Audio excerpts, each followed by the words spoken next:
हमारे साथ बात करने के लिए भारतीय जनता पार्टी के सांसद और पश्चिम बंगाल के पूर्व अध्यक्ष दिलीप घोष जी। दिलीप जी, आज टीएमसी का धरना है जंतर मंतर पे और उनका आरोप है कि केंद्र सरकार मनरेगा और जो केंद्रीय योजनाएं हैं उनका धन आवंटित नहीं कर रही राज्य के लिए। देखिए, सरकार सबका साथ सबका विकास वाला काम करने वाला सरकार है।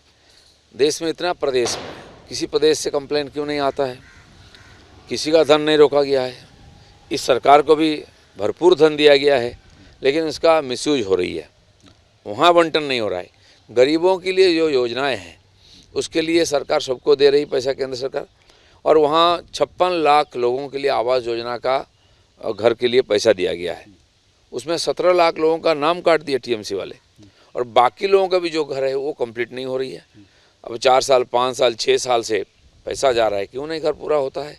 शौचालय में, आवास योजना में भरपूर भ्रष्टाचार हो रही है, बाकी काम में भी।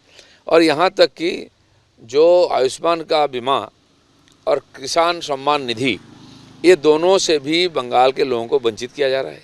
क्या मतलब होता है? अगर आपको इतना चिंता है लोगों को तो इसको चल लागू करिए, पैसा तो आपको देना नहीं है। तो मुख्यमंत्री और यहाँ की सरकार बोलती कुछ है, करती कुछ है।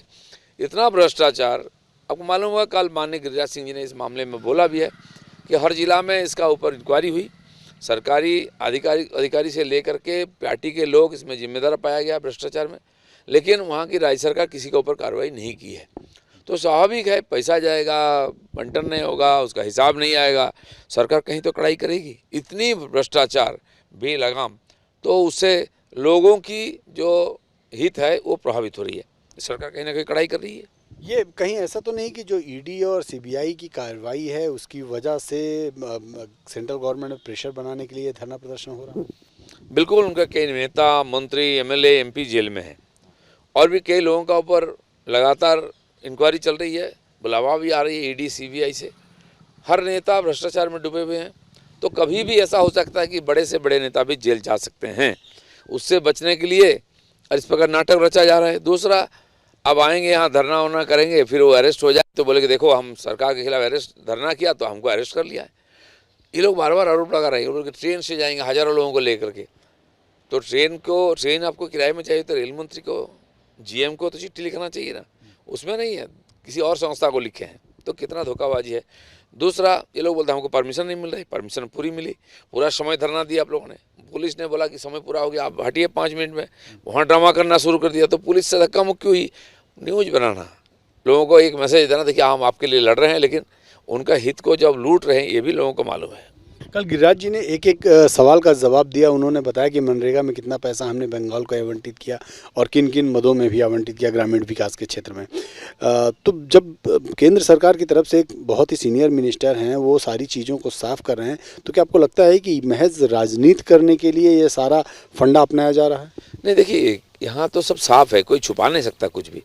ऐसा ऑनलाइन में होता है, मिनिस्ट्री की जो वेबसाइट है उसमें मिलता है, उस सरकार का वहाँ भी मिलता है, इसलिए सब साफ है, सब कितना गया कितना नहीं गया।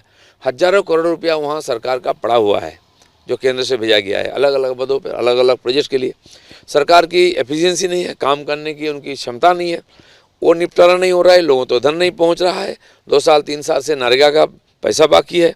ये केवल कंप्लेन कर रहे हैं और राजनीति कर रहे हैं, लोगों के हित की कोई चिंता उनको नहीं है। बात करें, दिलीप घोष जी थे, साफ तौर पे कह रहे हैं कि इस पूरे मुद्दे पे केवल और केवल राजनीति कर रहे हैं। सब कुछ साफ है, पोर्टल में सारी जानकारी है, राज्य सरकार के पास भी सारी जानकारी है, और खुद गिरिराज सिंह ने इस पूरे मसले को साफ किया है। कल उन्होंने बयान भी देकर, ट्वीट भी कर सारी चीज़ें उन्होंने साफ की है। उसके बावजूद अगर मनरेगा और ग्रामीण विकास जैसे मुद्दे पर सवाल खड़े किए जा रहे हैं तो निश्चित रूप में भारतीय जनता पार्टी सवाल करेगी। कैमरामैन आदित्य के साथ नीरज पांडे, वीपी न्यूज़, दिल्ली।